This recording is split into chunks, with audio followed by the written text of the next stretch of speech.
My channel Arpita লাইফস্টাইলে সবাইকে স্বাগত। আশা করি সবাই ভালো আছো, সুস্থ আছো। আমিও ভালো আছি আগের থেকে অনেকটাই। আর দেখো প্রত্যেক দিন একটা না একটা হয়, কেন নাকেটা ফোড়া বেরিয়েছে, কী ব্যথা। আর কালকে এটা তো কমেছে অনেকটাই, টেন্ডার কেয়ার লাগিয়ে। আর এখন আজকে খাবার নিয়ে এসেছি, ধরবি না এখানে। আজকে ঘুগনি আর পরোটা করেছি। আর দুপুরের কী হচ্ছে আমি জানি না। আর এই যে একজন দেখিয়ে দিলাম, আর এই যে পরোটা আর ঘুগনি নিয়ে এসেছি খাওয়ার জন্য। একবারই করে দিয়ে মাছ টাছ ধুয়ে এসেছি, কাতলা মাছ এনেছে, সেটা ধুয়ে টুয়ে রেখে দিয়ে এসেছি। ওটাও সরালাম,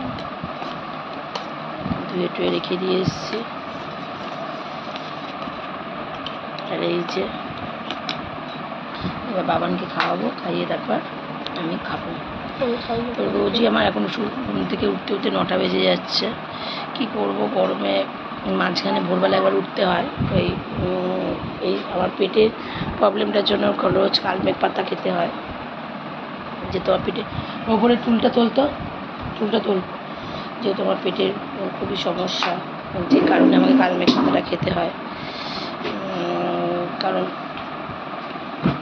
এই সমস্যা মেটার না।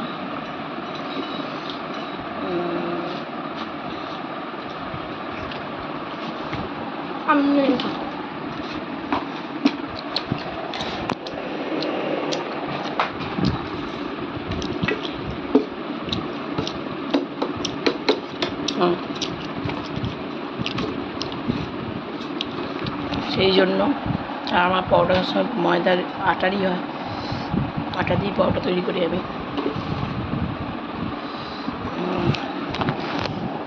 কারণ ময়দাটা ব্যাপারে অ্যাভয়েড করি খেতে। আর রিচ করতে আমি না আজকে, কিন্তু অনেক দিন ধরে মটরগুলো পড়ে রয়েছে, খাওয়া হচ্ছে না, সেই কারণে আজকে করলাম। আজকে ঘরের অনেক কাজ আছে, জামা কাপড়গুলো ঠিকঠাকভাবে গোছানো হয় না, এইসবগুলো। মটন আছে? হ্যাঁ, মটন আছে ফ্রিজে?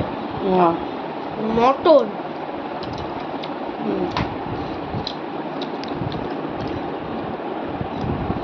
চাও খাইনি, কারণ গরমে চা খেতে ইচ্ছে করছে না। আর এখানে একজন সন্ন্যাস নিয়েছিল, তা উনি এখনও যেহেতু বাচ্চাদেরকে খাওয়াতে পারিনি, উনি বাচ্চাদেরকে মাছ ভাত খাইয়ে তারপর সন্ন্যাসটা ত্যাগ করে। যেহেতু আমরা খাওয়াতে পারিনি, সেহেতু উনি এখনও সন্ন্যাস ত্যাগ করেনি। তাই আজকে নিমন্ত্রণ সকালবেলায় ছিল, এই গরমের জন্য এটা রাতেবেলা করা হয়েছে।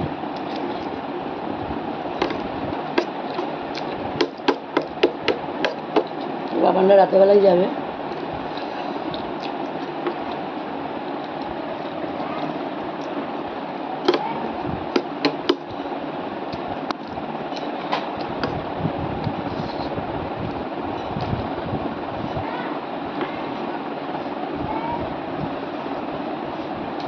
তো চলো আমি বাবানকে খাইয়ে দিই, তারপরে আবার আসছি। ফ্রেন্ডস, এখন বাজে দুপুর। এখন খাস না, তুই এগুলো খাস না, তো দুপুরে নিমন্ত্রণ আছে বিকেলে। একটা খা।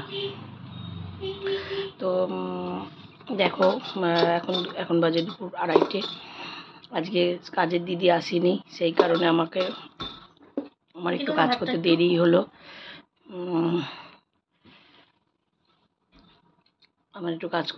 হলো। কাজের দিদি আসেনি বলে।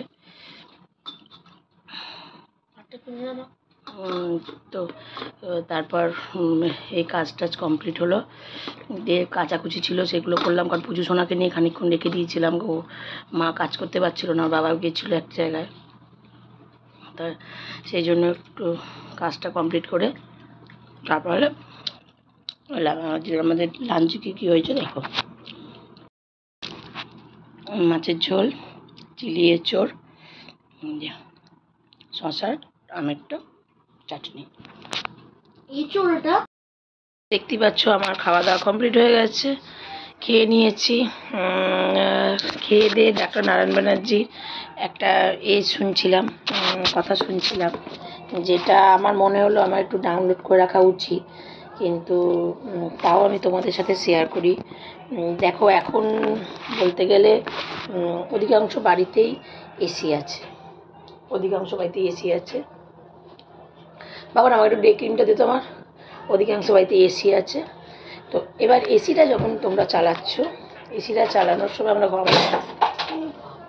কিছু করেনি, শুধু পেন নিতে পড়ছে, কিছু করেনি। এসিটা চালানোর পরপরই কি আমাদের কি হচ্ছে শরীরে, এই যে তাপপ্রবাহটা ঠান্ডা, আমরা ঠান্ডার মধ্যে রয়েছি। এবার আমরা যখন বেরোচ্ছি তখন আমরা কি করছি, সঙ্গে সঙ্গে বেরিয়ে যাচ্ছি না, ওইটা নর্মাল টেম্পারেচারে খানিকক্ষণ দাঁড়িয়ে ঘুরে টুরে নর্মাল টেম্পারেচারে দিয়ে ওআরএসের জল খেয়ে ডাক্তার বাইরে বেরোতে বলছে। তাহলে কি এই যে সর্দি জ্বর, এই যে টেম্পারেচারটা ওঠে না। বলছে যখনই কোথাও যাবে তোমরা ওআরএসের জলটা কন্টিনিউ তোমরা খেতে থাকো। তো আমি শুনলাম, আমি এটা আমার ফেসবুকে শেয়ার করে দিয়েছি। তোমরা যদি চাও তোমরা দেখতেও পারো গিয়ে, আমি অর্পিতা, মামন অর্পিতাতে শেয়ার করা আছে ফেসবুক আমার আইডি। তো আমি বলছি অনেক বয়স্ক মানুষরা আছো, আবার অনেক দাদারা আছো যারা চাকরি বাকরি করো, ওদের মধ্যে যাও, ব্যবসা সব কিছু তাদের বাইরে বেরোতেই হয়।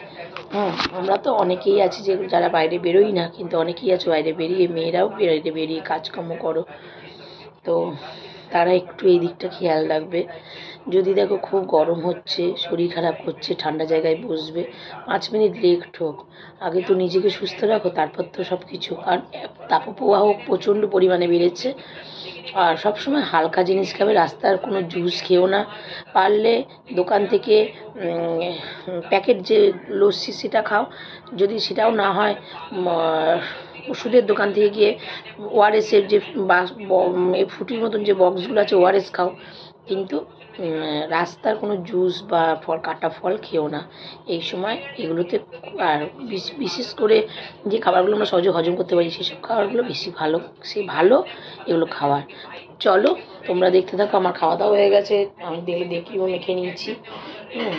আর এসি তো আমার চালিয়েই দিয়েছি অনেকক্ষণ, কারণ গরম, সত্যি আমি গরম সহ্য করতে পারি না। আর কিছু কিছু অফারের প্রোডাক্ট ছিল ম্যাডামের কাছে, ওগুলো আমি নিয়েছি সেল করার জন্য। তো সেগুলো আমি তোমাদেরকে সন্ধেবেলা দেখাবো। আর চলো ফ্রেন্ডস, এখন বাজে 8টা। আমি অনেকক্ষণ আগে ঘুম থেকে উঠেছি 6টার সময়। আর এই যে একজন পড়াশোনা নেই, খালি খেলে যাচ্ছে এই যে। আর দেখতেই পাচ্ছ আমি করতে বলছি, এই যে ঝালমুড়ি আনতে গেছিলাম, লস্যি নিয়েছি, একটা আইসক্রিম নিয়েছি, দুটো লস্যি নিয়েছিলাম, একটা স্নেহাকে দিলাম, একটা বাবান খেলো, তেঁতুলেরটা আইসক্রিম আমি গেলাম দিয়ে। তার আগে ভুট্টা খেয়েছি। এই চলছে সন্ধ্যেবেলা টিফিন টুকটুক টুকটুক করে। গরমে ভালো লাগছে না, ইচ্ছা করছিল ফুচকা খেতে যাবো, ভেবেছিলাম, কিন্তু গরমের মধ্যে আর যেতে ইচ্ছা করলো না। থাক, গরমটা কমুক, তারপর ফুচকা চল।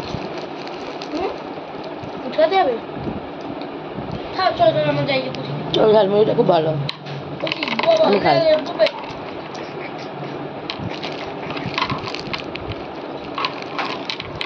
এই ঝালমুড়িটাই ভালো। এই যে রাস্তায় ঝালমুড়ি বিক্রি করে ওগুলো ফালতু, এই ঝালমুড়িগুলোই ভালো।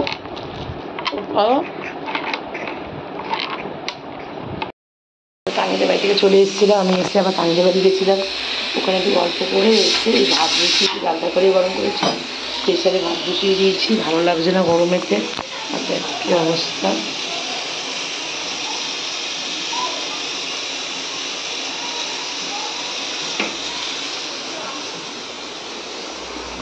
দেখো দেখতেই পাচ্ছ, এই এখন বাজে 12টা, আর কারেন্ট গেল চলে।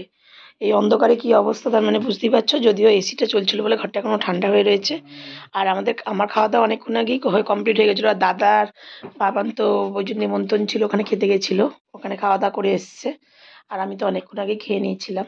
আর আজকে স্নেহা মা ওরা সব গেছিলো সোদপুরে, ওইখান থেকে আবার বাবানের জন্য জামা প্যান্ট নিয়ে এসছে, সেটা আমি কালকে দেখাবো। বাবানের তো একদমই। আর এই স্নান করে এলাম, মাথায় তেল দিয়ে, ভাবলাম এবার শোবো।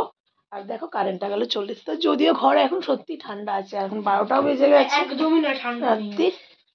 তো এবার ঘুমাবো। তো চলো আজকের মতন এইটুকুনি। যদি আজকের ব্লগটা ভালো লাগে অবশ্যই লাইক কমেন্ট করো, আর যারা এখন আমার পেজটা ফলো করোনি অবশ্যই ফলো করে দিও। চলো টাটা, গুড নাইট, আবার কালকে আসছি। আর গরমটা খুবই, সবাই সাবধানে থেকো, বাড়ির বয়স্কদের সবাইকে সাবধানে রেখো, বাচ্চাদের। তো চলো।